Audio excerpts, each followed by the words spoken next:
Hello, everybody. This is Ming Chen, Hi, I'm Mike Zapsik from AMC's Comic Book Man. and you are watching AFK, the AFK show, our favorite show on the planet. One of. One of. So you're watching the right show. Keep watching, and keep watching. And keep watching. And keep watching. Don't stop.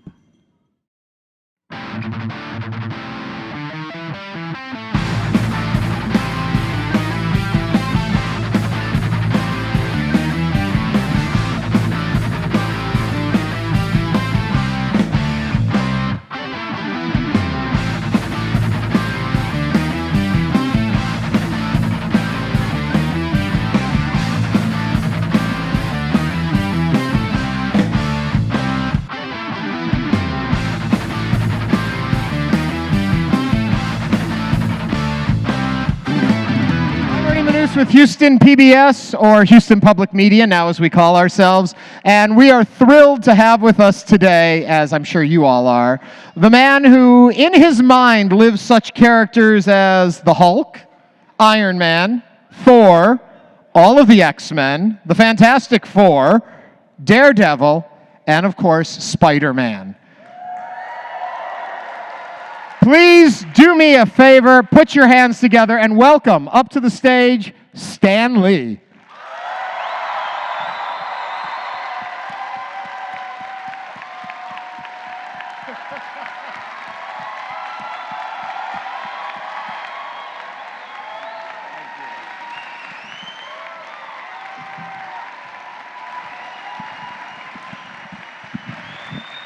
Now look, I traveled a long way to come here, so entertain me. The best way you can do that is, if you have questions for Mr. Lee, please line up by this microphone. Oh, look at them hurrying right up here. Am I in trouble? You are in trouble. Oh, she cut in right ahead. I have been told that you enjoy getting questions from the audience. That's a lie. Well, you're going to have to put up with it. Let us begin. One day I want to come and ask the audience questions. That's what I'm going to do next time. I will give you one rule of the road. Please say your name and then ask your question clearly. Hello, Mr. Stan. My name is Alejandra. And my question is, have you ever regret creating any of your characters? Have you ever regretted creating any of your characters? Hell no. Okay, Listen, you have to forgive me, although I look as perfect as any man could ever look. I don't hear very well, and it's hard for me to hear your questions, so my friend Ernie is going to repeat them to me. I don't want you to think we have something personal going on as we whisper to each other. Thank you. Thank you. Thank you. Oh, we got a little one for you. Hello, my name is Gavin, and who's your favorite Marvel superhero and supervillain? Who's your favorite hero and supervillain from Marvel? Well, my favorite hero next to me is probably Spider-Man. Thank you, wall crawlers. And my favorite villain, believe it or not, has always been Dr. Doom. Now, I'm going to tell you something about Dr. Doom, since we brought him up, that you may not have thought of. All Dr. Doom wants to do is rule the world. That is not a crime. You can walk up to any policeman in the street and you could say, "Officer, I want to rule the world." He can't arrest you. It's not a crime. So why do we call Dr. Doom a villain? The poor guy simply has a great ambition, that's all. I like him. Thank you. I've often heard it said that what makes your superheroes so wonderful is that you give them frailties of real people. I give them what? The frailties of real people. What makes your villains so good? I just write them so rotten. I make them so bad that, and the artists draw them so great. They look so villainous. And I love them myself. I love every villain. I love them better than the heroes. I'd like to come to a meeting with nothing but supervillains and let them go at each other. Boy, that would be fun. Next question. Was there a question? It's coming right now. Oh, okay. Hi, Mr. Lee. My name is Carly Goga. I had a question if you were planning on being a cameo in the new Deadpool movie, and if so, with his ability to break the fourth wall, will he be able to notice you? That was a long one. I'm sorry. Oh, I'm not supposed to talk about my cameo. No, wait a minute. I don't know, but that seems very important No. that they would come out No, here. I can talk about my cameos. I'm not allowed to tell what the new ones are. Any that haven't appeared on screen yet. I'm not allowed to tell how wonderful they are and how magnificently I did them. But I can talk about the old ones. Let me ask you then, jumping on the cameo question, is if I understand correctly, when you were younger, you wanted to be a film star. I thought of myself as a film star, except nobody hired me. So, is there a thrill being on set doing those cameos? That is the easiest question I have ever been asked. You bet there is. I love doing those cameos, and the funny thing is, I have started a whole new vocation. Suddenly, there are people who want to be cameo specialists. They want to follow in my footsteps. In fact, I think at the next Academy Award, I'm trying to get them to award an Oscar for the best cameo of the year. I don't think I have any introduction. I'm the only specialist. Who would you all vote for? I like Houston. Next question. Hello, my name's Alex. I wanted to know how you came up with Spider-Man. How did you come up with Spider-Man? With great difficulty. Have I told you the story of how Spider-Man came to be? I know I was here last year. I don't want to repeat myself. But if I didn't tell it, if I did tell it, leave the room for a minute. What happened was we had done a few characters. We did the Fantastic Four, and I forget who else we did. And my publisher walked in one day and he said, Stan, I'd like you to come up with another new hero. So I went home and I started thinking about it. It's not that easy. The first thing you have to do is come up with a power. What new superpower would I give a guy? And I saw a fly crawling on the wall.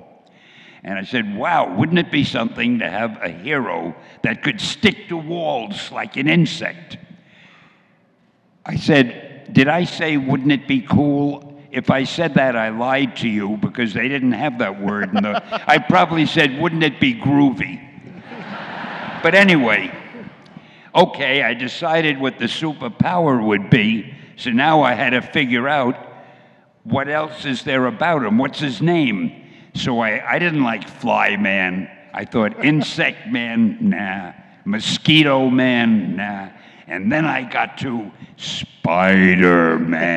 Oh, it sounded so good. So I figured just to make him more different, I'd make him a teenager. And then I'd give him a lot of personal problems like all teenagers and everybody has. Not enough money, can't get the girlfriend, things like that. So I ran into my publisher and I told him about it. I was so excited. And my publisher, in his infinite wisdom, said to me, Stan, that is the worst idea I have ever heard. He said, first of all, you can't call him Spider-Man because people hate spiders. Nobody would buy the book. Secondly, you can't make him a teenager. Teenagers can only be sidekicks. And you want him to have personal problems? Don't you know what a superhero is? They don't have problems. So I walked out of the office feeling not my best. But I couldn't get Spider-Man out of my mind. So we had a book we were going to kill called Amazing Fantasy. Now, when you're killing a book, nobody cares what you put in the last issue. So just for fun, I got Steve Ditko to draw a Spider-Man story for me, and I featured it on the cover of Amazing Fantasy, which was the last issue. About a month later, after the sales figures had come in, my publisher ran into my office. It was like a big overgrown closet. And he said, "Stan, do you remember that character Spider-Man that we both liked so much?" He said, "Let's turn him into a strip," because it turned out that book we were going to kill with Spider-Man on the cover was the best-selling book they had that whole month. And that's how Spider-Man became a character. Can I go now? No, you cannot leave. Next question. Hi, Mr. Lee. My name is Gajan, and let me be the first one to give you a big Excelsior. And my question is, being the father of so many superheroes, is there any superhero you ever seen that you ever want to adopt for your own and bring into the Marvel Universe? Have you ever seen any superhero that you've seen outside that you'd want to adopt and bring into your own universe? Only women. No, I don't want to adopt any other superheroes. I like the ones we've got. What do you guys think of the ones he's got? Thank you. Thank you, culture lovers. Yes, next question. Hi, my name is Justin Berlin. This is a dream come true for me. My question is, what is, in the Marvel Cinematic Universe, what is your favorite movie that's been made? My favorite what? Favorite movie in the Marvel Universe? Oh. You know, it's the funniest thing. I got this kind of hearing. I hear what he says, but when you talk into the microphone, it sounds to me like, and if a guy talks without the microphone, I could hear him. But that's my problem, not yours. My favorite hero in the Marvel Universe? Favorite film? Favorite film? You know, that is so difficult. I am the biggest fan of the Marvel films. I love them all. And maybe, I think the first Captain America. Because I loved the way they showed Chris Evans, his face on a very young little guy. And then when he became Captain America, he was big with the same face. I mean, that photography, that special effect was wonderful. And I thought it was so dramatic the way he threw himself on what he thought was a grenade about to explode. And they realized he's the guy who will make Captain America because he's right, you know. So, yeah, I like Captain America. But I loved them all. Thank you. To jump onto that question a little bit, have you ever, when you're seeing a film made, are you able to divorce yourself from the product? Do you ever realize that's the film, I've written this part of it, I can let them do what they're doing? Or do you still feel ownership all the way through? Oh, no, I don't feel any control of it at all. They do what they do. I don't want to butt in, because if the film is good, and they all are, I get a lot of credit for them. If the film is bad and I've butted in, they'll blame me. So, oh no, I stay away. You guys do it the way you want to do it. Just stay true to the main character, that's all. And besides, I'm too busy worrying about my cameo. Will I say it right? You know. But we can't talk about cameos. Next question. No, you can talk about them. I just can't tell you what the new ones will be. Hi, I'm Leslie. I know for me, my first introduction to Marvel was watching the animated series in the 90s.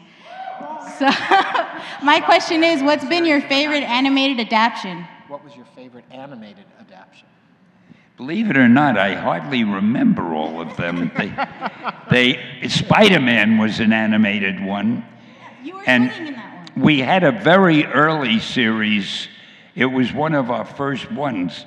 And I remember the music, there were lyrics for him. It was something like, he's a hulky kind of bulky kind of sulky superhero. He's a da-da-da. And I never could learn all the words, but they were brilliant.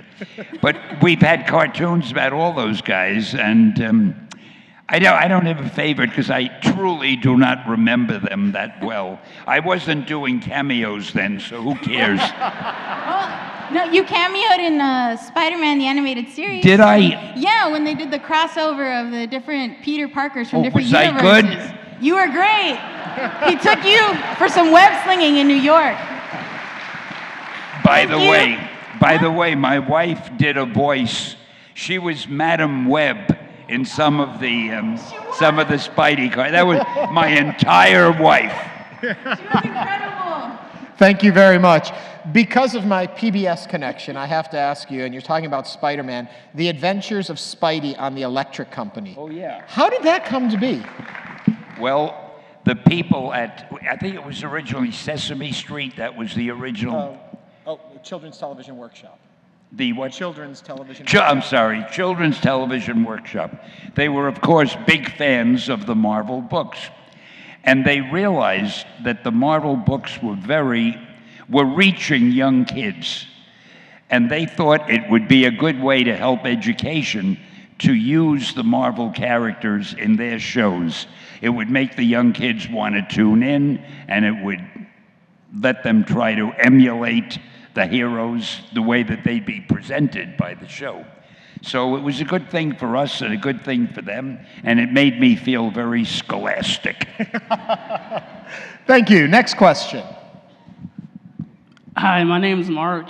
I'm a big fan, and so is my father. He actually just had surgery this week, and so he couldn't make it over here. He's a big fan, so is his father. So, he just had surgery. So I came by myself this weekend, but he wanted to come, but he's not able to. I actually went inside his room and grabbed a comic. Do you mind signing it for him? He couldn't be here because of surgery, and so he wanted to know if you would sign a comic for his dad, who wished he could be here. Sure, be glad to. Aw. I'll get that for you. While they take care of that, let's bring our next question up. And then... Now that's one of the questions I very rarely get asked.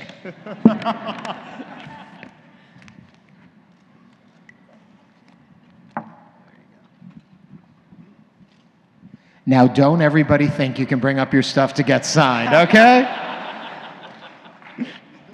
I've taken a perfectly good book and defaced it. Thank you very much. And next question. Hi, Stanley. My name is Adam. I'm a big fan of you and the whole universe you created. You basically just created comics for everyone here to experience, and this is why this convention is here in the first place. And I really, really enjoyed this part of my life, and I really hope everyone can enjoy theirs. And thank you for creating all the stuff you've created. You're welcome. Yeah, that's so far, basically. Yeah, that's all I was about to say. Is that all? Is there a question here? Yeah, yet? let me hear. Okay. What's the hardest thing? What's the hardest point in your life that you've ever faced in your life while making comics? What's the hardest thing you've ever faced in your life while making comics? Well, really, the hardest thing was my publisher, whose taste was not quite the same as mine. And all he used to say to me was, make sure there's enough action, make sure there's enough fight scenes. I want people fighting and getting hurt, and I don't want to go page after page and not see any fight scenes.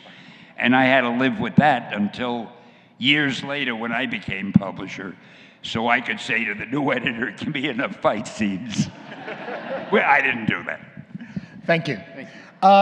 Question to jump on the side of that. When you look back at your body of work, can you see moments of your own life reflected in things that are happening in the comics? Oh, everything about my life is reflected in the comics. The comics that we've done, all those stories about all those characters, I think the thing that's good about them, and I'm not just talking about the ones I wrote, there were other people later who wrote them too. The thing about them, they've covered just about everything that could happen to a normal human being. So I think we can all see a little bit of ourselves in, it's a funny thing, when I started with the Fantastic Four, I decided I wanted to try to make these stories a little bit realistic, which is kind of difficult when you're dealing with people with superpowers. But I thought at least I would have the characters all live in New York, in the same city, and a real city. They wouldn't live in Gotham City or, made up name like that.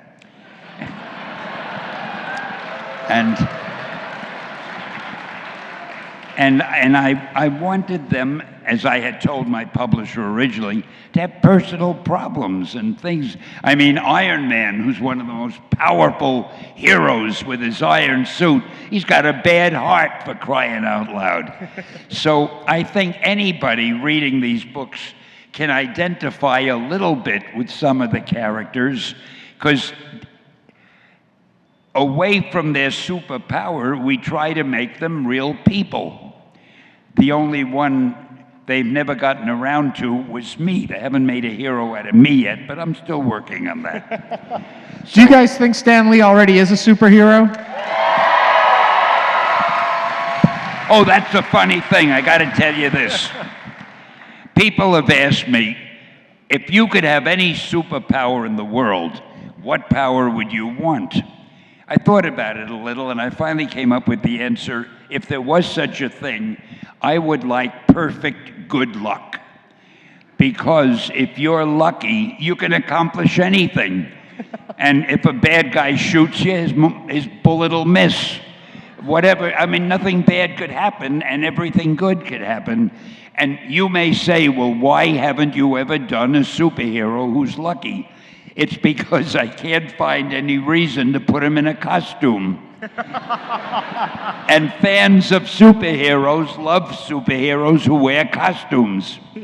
But what happened was, in England, I wrote an idea for a television show, and they're producing it now. And it's called Stan Lee's Lucky Man. And it'll be over here at the start of next year. So watch for it, and remember it was my idea, even though it's an English thing.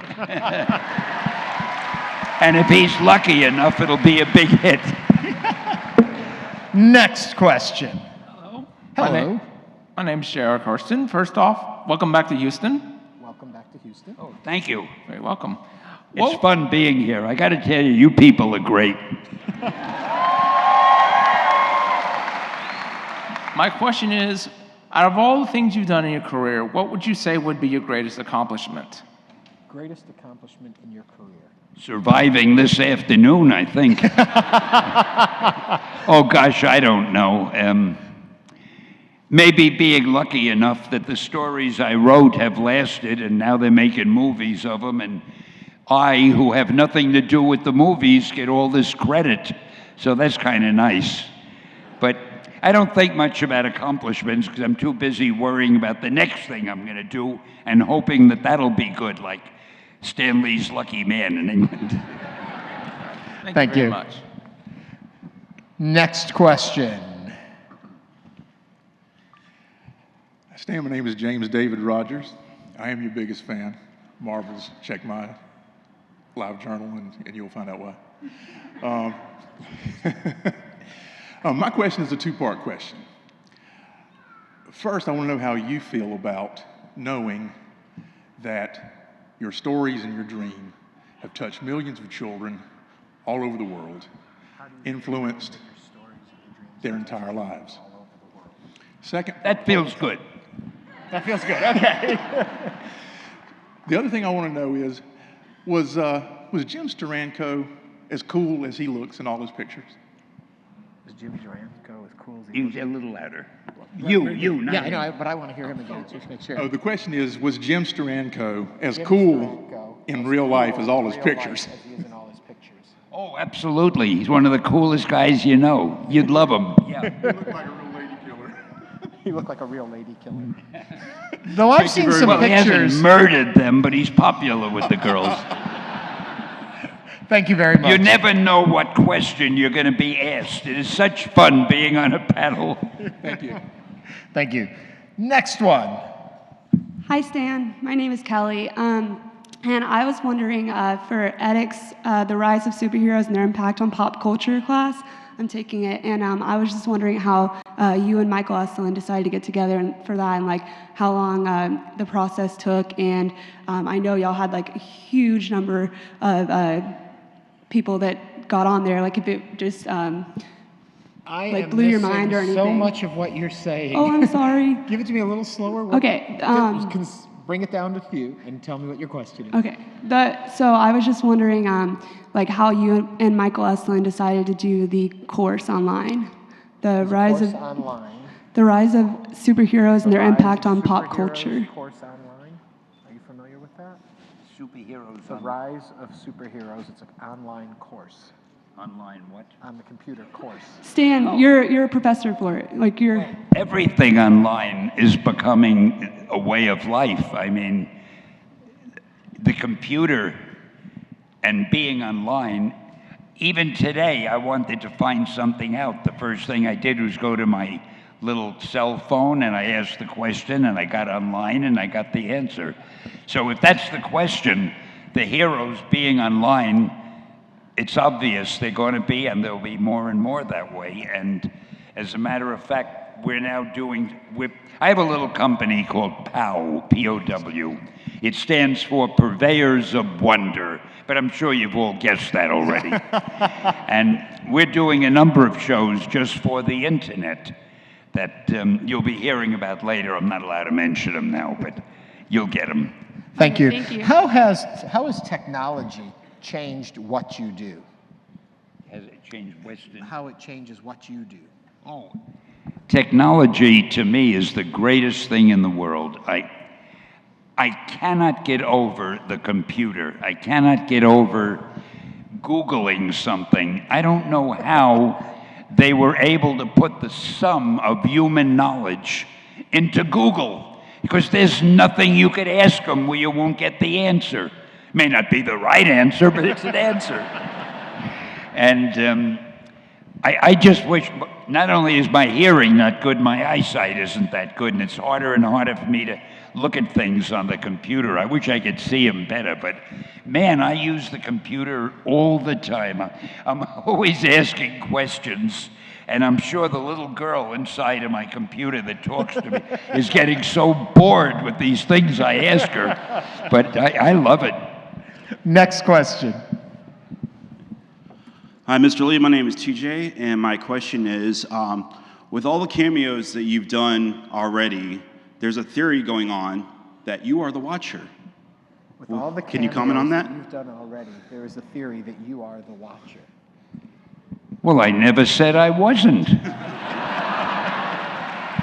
No, I'm not going to answer that definitely, because I love the feeling that all over the world people are saying, who is Stan Lee really? And I'm not going to stop that. All right, thank you, sir. Thank you.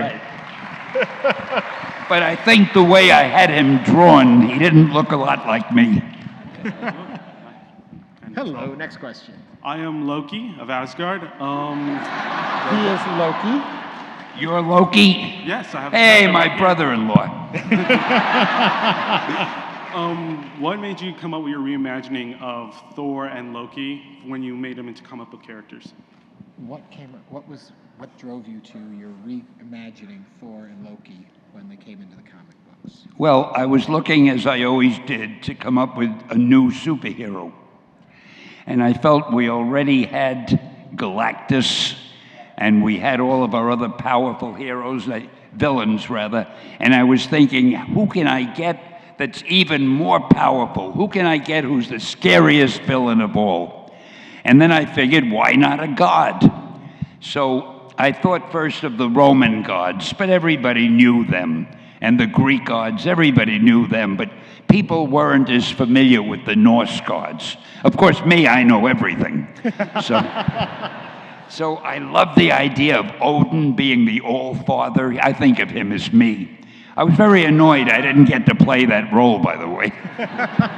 And I wanted Thor to be the hero, and of course, who's the villain going to be? Thor's evil brother, Loki. I love that team up there.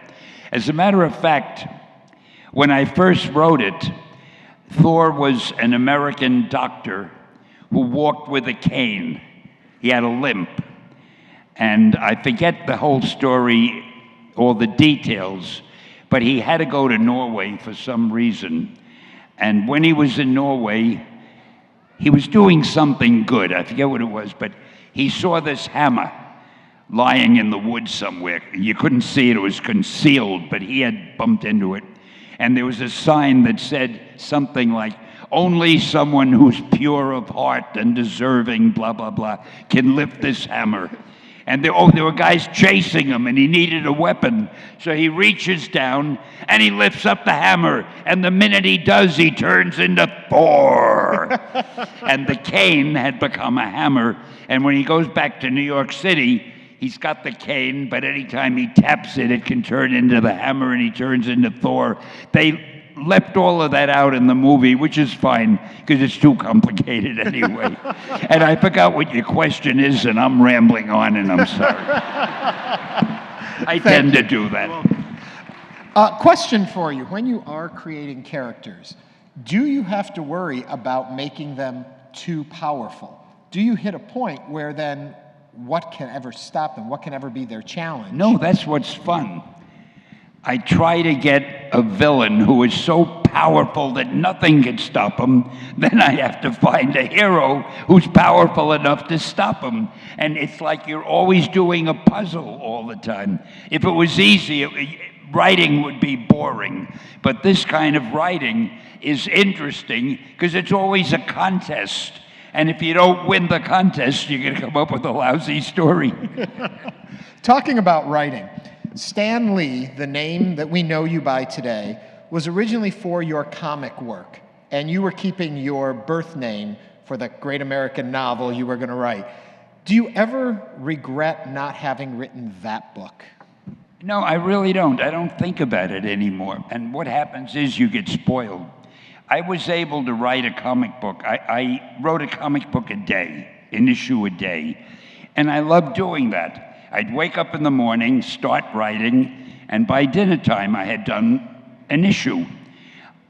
To me now, the idea of having to sit down and wrestle with a novel, writing the same story every day, just adding a little to it, I don't think I could handle that anymore. It's just like, come to think, I never thought of it before. It's just like I don't do real acting either. I do cameos. And I don't do real writing. I do short comics. So I'm a very strange guy. But a way to entertain a lot of us, don't you think?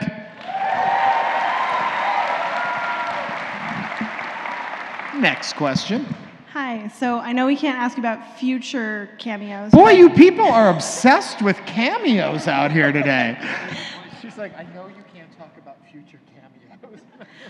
So the question is? Of the past cameos you've done, what has been your favorite? And is there anybody, like you've done Hugh Hefner and you've done Larry King, is there any other celebrity you'd like to possibly portray? Of your cameos that you have done, what has been your favorite? And are there any other celebrities you would like to portray? Oh, I didn't know. Have I been portraying celebrities? I think you've done Hugh Hefner and Larry King. Oh, yeah, that's right. That's really funny. They're both friends of mine, too. And they didn't send me a congratulatory notice either. I have to think about that. And what was the question? Favorite cameo? Oh.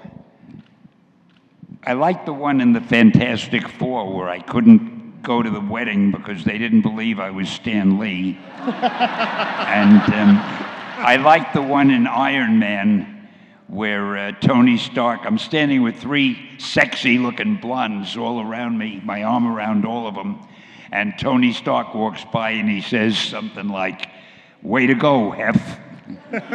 And I got to tell you a funny thing about that. Originally, I had a pipe in my mouth because the director thought Hefner always had a pipe. So I had a pipe in my mouth. And then he said he wants these three blondes to stand around me with my arm around them. So I had my arms around these three girls. And when Tony Stark walks by and says, "Way to go, Hef," or whatever he said, I turn around to look at him. but I had the pipe in my mouth, and I almost knocked the tooth out of the girl next to me. Turned around. So you may wonder when you see it again, but you'll see I'm not using a pipe. Thank you. Next question. Hi, my name is Bradley, and I have a question everyone wants to know, and I have a question I want to know. First question is, what do you think of Robert Downey Jr.'s portrayal of Iron Man? What do you think of Robert Downey Jr.'s portrayal of The greatest! He is so good at Tony Stark. I cannot tell you, nobody was ever cast more perfectly than Robert Downey Jr. as Tony Stark. He couldn't be better. And he's also a hell of a nice guy. All right, and my other question is, what does it mean to be worthy, to be able to lift Thor's hammer? Because it would seem like Captain America should be able to, and I heard Spider-Man could, so... What was the very first part of it, though? What does it mean to be worthy to lift Thor's hammer? What does it mean to be worthy to lift Thor's hammer? What does it mean to be worthy? Oh, you have to have a noble heart, a clean mind. I don't know, my God. You got to be a hero. You got to be a hero type. I'm not heroic enough to know, because this will surprise you, but I am not able to lift Thor's hammer. I can lift one of Hawkeye's arrows barely. Thank you. It's hard to answer seriously. I'm sorry. What? Talking about different versions of your characters that you've seen, and I think to the Hulk, it has been realized in so many different versions through the years. Do you have a particular favorite? Do they all fit together as one big story for you? How do you interpret all of the different versions? With the Hulk? With the Hulk. Tell you a funny thing about the Hulk. You may wonder why it's not that I don't want to answer your question. I don't know how to answer it. But you may wonder why his body is green. When we started the thing, when I came up with the idea, I wanted to get a monster who was a good monster, because it came from the Frankenstein movie, if you remember that one with Boris Karloff. I always thought the monster was the good guy. He didn't want to hurt anybody, but these idiots were always chasing him up and down the hill with torches. So I wanted to get a monster who's misunderstood. So I came up with the Hulk. Now, the problem I had was I knew our readers love costumes. If a hero didn't have a costume, they were bored with him. I found that out with the Fantastic Four. They said, we like the Fantastic Four, but we'd like them to have costumes. So anyway, I thought, how can I get a monster to wear a costume? And I figured the only thing similar, I would give him different color skin than anybody else. It would be like a costume.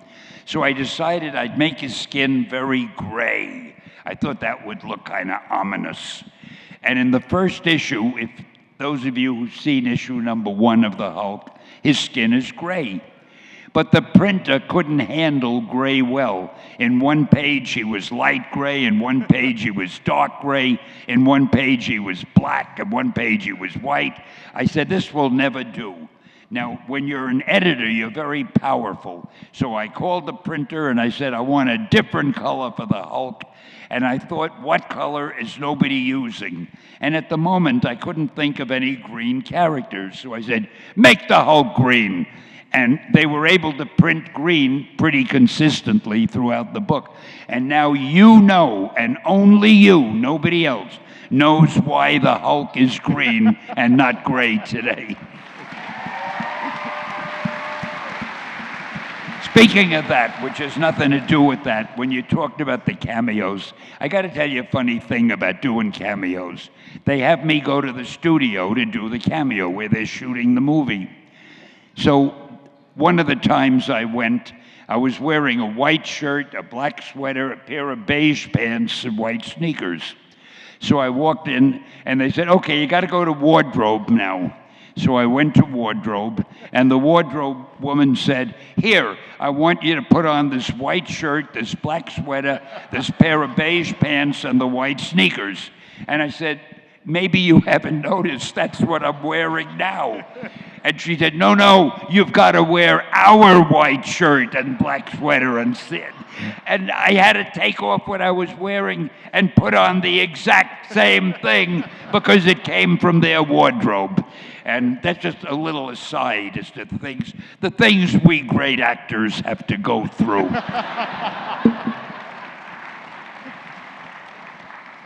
Good afternoon, Your Stanley. My name is Dario. First of all, I just wanted to thank you for endless hours of diversion, fun, and teachings along all your books and stories. Thank you for hours of entertainment and teaching with your books and stories. You are very welcome. Thank you. And my question is, at your age, and why it drives you to do all these with your fans, sharing your time, spending all your time with us? What drives you to still come out and share your time with your fans and to do things like this? Well, I don't consider them my fans. I consider my fans my friends. And it's so nice to be able to visit with all your friends. You know, we're all sharing the same thing together. We're sharing a love of stories that are bigger than life, that are exciting, that are heroic. You love them, I love them, and when I come to a convention, it feels like I'm home somehow. Don't let my wife hear that. Mentioning your wife, this has been, 60 some odd years. 67 and I forget how many days. The obvious question, what made it work? Oh, did I tell you she was Madam Webb? Did I mention that? Yeah. Oh, I tell you another thing about my wife. And this was kind of funny. She's never been a professional writer. She's just a wonderful, beautiful wife. So one day she said to me, Stan, I want to write a book. I said, okay, write a book. Forgot about it. About a month later, she came to me with a bunch of paper, yellow paper, this thick, all handwritten. She said, I wrote a book, see if you can sell it for me. So I happen to know an agent. No, first I gave it to a typist. I said, would you type this up, please? Then I took the type, because it was handwritten. I took the type pages to an agent I know. And I said, you know, she's my wife and I love her. She spent a month, let her down easily, you know. So he read the book. He calls me the next day. He said, Stan, it's great, I can sell it. And he sold it to Dell Books, and it became what they call a lead paperback for that month. It was the book that they pushed for that month. And it was out of nowhere, she wrote that thing. And I couldn't believe it, and the book came out, so she became the novelist that I always thought I'd be. But she never wrote anything else. She figured, I've done it, that's it. Tell you another, I could talk about her all day. When we got married, she had been an actress and she had been a model and she was gorgeous and had this great personality. I was very fond of her. So I said to her, after we got married, I wanted to be very macho, you know. I said, no wife of mine is going to work. She said, okay. And it was the dumbest thing I could have done. She could have been supporting me all these years. She is up on the screen behind you. You're kidding. Oh, for goodness sake. That's my entire wife. Yeah. The novelist. The name of the book is The Pleasure Palace. And it's kind of sexy, too. All right, next question. Hi, my name is Paz, and I'm a huge fan. You're my hero. Oh, whoops. I'm losing my. There we go. There you go. So I couldn't think of. I'm so nervous. I couldn't think of a question. So what I want to ask is, can I shake your hand?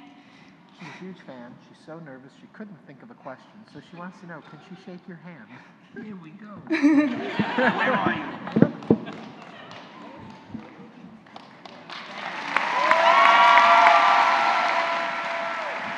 That was easier than a question.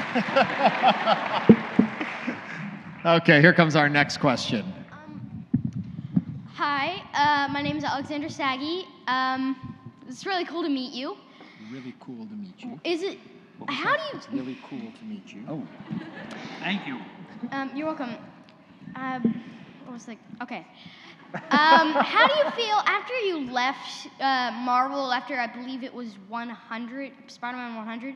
After you left, how do you feel about the way Marvel, like the way Marvel's going now? Like, how do you feel about the direction it's moving? How do you feel about how they're buying back all their movie rights? How do you feel about the choices they're making and what they're doing? Marvel, how do you feel about the direction it's been moving? I didn't catch, what was the last thing you said there that got them all clapping? What was the last thing you said that got them all clapping while I was talking? I said, how do you feel about them like buying back their movie rights? How do you feel about where they're going now? Yeah. How do you feel about the way they're going now? Actually, I haven't left Marvel. I have this fancy title. I'm the chairman emeritus, whatever the hell that means. But I'm still part of Marvel. And as far as the direction they're going in, I hate to have to tell you this. I hate the fact that this situation exists. But my eyesight has really become pretty bad. You know, I'm not as young as I used to be. And I'm not able to drive a car anymore because I don't see that well. And I'm not able to read the comics. So as of the past 2 or 3 years, I really haven't read any comics. People tell me or try to tell me what's going on. So it's hard for me to answer what I think of the direction Marvel has taken because I'm not quite sure. I think they're trying to make as many changes as they can. I think they have a female Spider-Man now or something like that. I don't know. They have like 3 of them. But you must understand, if you were the editor of a bunch of books that have been on sale for, let's see, if this thing started in the 60s, 70s, 80s, 90s, for more than half a century, you say to yourself every day, what can we do to make the readers surprised, to make them want to read more? Or else it's the same thing over and over again. And they're deathly afraid that after a while people will say, I've read that before. So they're always trying to come up with new things. And luckily the movies have helped tremendously. These movies have been so great and done so well that ever since they've come out, the comics are selling better. So we'll see where it goes, but I'm not a good person to comment about any new changes they're making. All I know is a number of the books seem to have me on the cover because I've signed a lot of them. I don't know how I got there, but what the hell. Thank you very much. May I ask something? Now we've got room for one more question. And so I know, oh, I'm sorry to all that line behind you. As you approach the mic. Probably have had more room if I didn't give such long answers. I'm sorry. But before you ask that question, my question to it is, you've created so many comics. In your own life, are you a fan of comics? I'm a fan of everything. I really am. Anything that's imaginary, anything that's exciting, anything that has surprises that you didn't expect. I love comics. I read comics before they were, when they were in the newspaper years ago, before they even had comic books, because I love drawings and art and words put together. Now, in the beginning, I'm sorry, I'll ramble on for a minute. Years ago, parents didn't like their children to read comics. They felt they're not using their imagination. They should read a book and imagine what the characters are like. And I used to speak at teachers' meetings, and I would say, look at Shakespeare. He wrote plays. People would go to the theater and see the play, Hamlet or Julius Caesar. Some parent might say, I don't want my child to see it in the theater. I want him to just read it. So it doesn't make sense. There's nothing nicer than being able to read a story and see the characters, and that's what movies are. You're seeing the story while you're hearing it, and I'm talking too long, and what's the question? And you have the distinction of the final question, so it better be good. Best Father's Day present ever for my wife. First of all, Mr. Lee, I have to thank you for being the narrator of my childhood and so many others here in this room, hearing your voice on Saturday morning cartoons, seeing you introduce so many comics. So thank you for that. Well, that's very nice. You are very welcome. And now, in some of the more recent Marvel movies, we've seen the comeback of some pretty obscure characters like Rocket Raccoon and Howard the Duck, slowly finding their way into the modern Marvel movies. Are there any other older, obscure Marvel characters that you'd like to see sneak into some of the new flicks?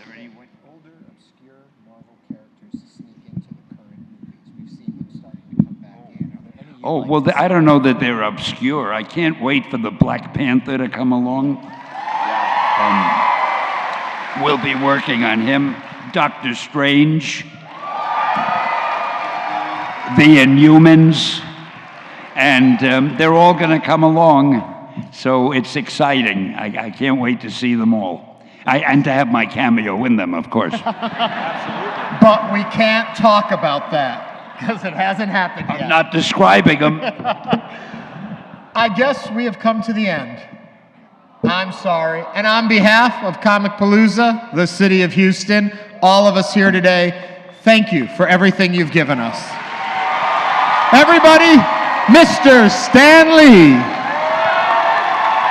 No, I want to thank you. You couldn't be a better audience.